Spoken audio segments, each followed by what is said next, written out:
បាទសួស្តីបងប្អូននៅក្នុងបណ្ដាញសង្គមទាំងអស់គ្នាបានលោកគ្រូអ្នកគ្រូរៀនស្បនទាំងអស់ជាទីគោរពជាទីរាប់អាន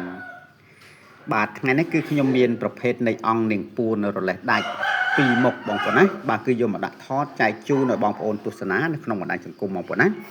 បាទនេះគឺជាប្រភេទនៃអង្គនាងពួនរលេះដាច់បងប្អូនណា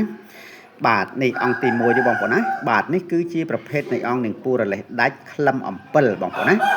បាទបងប្អូននឹងស្រាប់ហើយក្លឹមអំពិលជូរបងប្អូនណាបាទនាងពួនរលេះដាច់ពីធម្មជាតិរបស់លោកគឺបែបហ្នឹងបងប្អូនណាបាទនេះគឺសុទ្ធតែជានាងពួនរលេះដាច់ក្លឹមអំពិលបងប្អូនណាបាទគឺសាច់ស្អាតតាន់ប៉េះយើងអាចសាងជាតួអង្គអីក៏បានដែរបងប្អូនណាបាទនាងពួនរលេះដាច់ក្លឹមអំពិលបងប្អូនណាបាទក្លឹមអំពិលបាទក្លឹមអំពិលជូរនេះគឺមិនធម្មតាទេបងប្អូនណាបាទនៅលើទួលអង្គទៀតបងប្អូនណានៅលើទួលអង្គនោះគឺកន្លែងនោះគឺកន្លែងដែលគេជាកន្លែងដែលទួលបុរាណមួយជាទួលសក្ការៈបូជាបងប្អូនណាបាទហើយដើមអំពិលនេះគឺមានអាយុកាលរាប់រយឆ្នាំបងប្អូនណាបាទហើយនេះគឺជាប្រភេទនៃអង្គនាងពួររលេះដាច់ក្លឹមអំពិលដែលនៅទីនោះបងប្អូនណាបាទគឺស្អាតបងប្អូនណាមួយអង្គនេះវិញគឺស្អាតណាបងប្អូនណាខ្នាតបតោងស្អាតមែនទែនតែម្ដងធំជាងមេដៃបន្តិចបងប្អូនណាបាទគឺស្អាតណាបាទអង្គនាងពួររលេះដាច់ក្លឹមអំពិលបងប្អូនណាបាទក្លឹមអំពិលជាវត្ថុមួយដ៏កម្របងប្អូនណាជាវត្ថុមួយដ៏កម្រដែរឥឡូវគឺរកមិនបានទេបងប្អូនណាបាទកាលពីប្រហែលឆ្នាំមុនគឺសម្បូរតែឥឡូវនេះគឺមិនមានទេបងប្អូនណាបាទឥឡូវគឺមានបងប្អូនគាត់ស្វែងរកអស់បាត់ទៅហើយបងប្អូនណាបាទនៅសល់តិចតួចណាបាទនេះគឺជាប្រភេទនៃអង្គនាងពួររលេះដាច់ក្លឹមអំពិលបងប្អូនណាក្លឹមអំពិលជូរបាទមិនធម្មតាទេហើយការប្រើប្រាស់របស់លោកបងប្អូនទាំងស្រាប់ហើយបងប្អូនណាការពាររាល់នៅអំពើមុនខ្មៅទាំងឡាយទាំងពួងបជាគ្រោះបជាភ័យខាងសឹកសង្គ្រាមស្នេហ៍មហានិយមលុកដូររស់ស៊ីហៅម៉ួយហៅភ្ញៀវបងប្អូនណាបជាគ្រោះបជាភ័យបាទនេះគឺជាប្រភេទនៃអង្គនាងពួររលេះដាច់ក្លឹមអំពិលបងប្អូនណាបាទចំណែកឯពីរអង្គខាងនេះគឺស្អាតហើយពិសេសជាវត្ថុមួយដ៏កម្រហើយបងប្អូនណាដ៏កម្រមិនងាយបានជួបមិនងាយបានឃើញទេនេះគឺជាប្រភេទនៃអង្គនាងពួនរលេះដាច់ដែរតែនាងពួនរលេះដាច់ក្លឹមច័ន្ទបងប្អូនណាក្លឹមច័ន្ទប៉ែនបាទមិនមែនច័ន្ទគ្រឹស្នាទេបងប្អូនណាគេហៅថាក្លឹមច័ន្ទប៉ែនបាទអ្នកខ្លះគាត់ហៅថាប៉ែនអ្នកខ្លះគាត់ហៅដើមច័ន្ទចឹងទៅបងប្អូនណាបាទនេះគឺជាប្រភេទនៃនាងពួនរលេះដាច់ដើមច័ន្ទប៉ែនបងប្អូនណា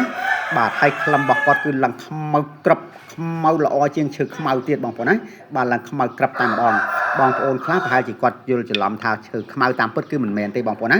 បាទគឺជាប្រភេទនៃនាងពួររលេះដាច់ដើមច័ន្ទប៉ែនបងប្អូនណាដើមច័ន្ទប៉ែនបាទជាដើមមួយដែល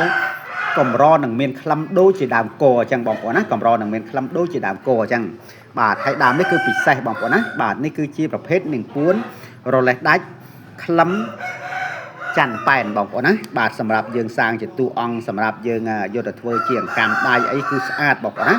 បាទវែងប្រវែងប្រហែលជានេះមួយឆ្អាមបងប្អូនណាបាទមួយឆ្អាមបាទពីរធ្នាប់បងប្អូនណាបាទទំហំរបស់គាត់គឺពីរធ្នាប់បាទនេះគឺស្អាតបងប្អូនណា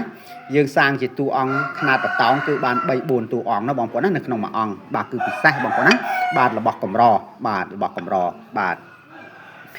ហើយក្លឹមឡើងខ្មៅក្រឹបតែម្ដងបងប្អូនណាដូចជាបងប្អូនឃើញនៅក្នុងរូបភាពស្រាប់អញ្ចឹងបងប្អូនណាការប្រើប្រាស់របស់លោកបងប្អូនណាសម្រាប់ការពារប្រភេទនៃឈើខ្មៅនេះគឺមិនធម្មតាទេបងប្អូនណាគឺមានញាណបារមីថែរក្សាពីធម្មជាតិរបស់លោកមកឲ្យស្រេចតែម្ដងបងប្អូនណាដូចខ្ញុំបានជម្រាបអញ្ចឹង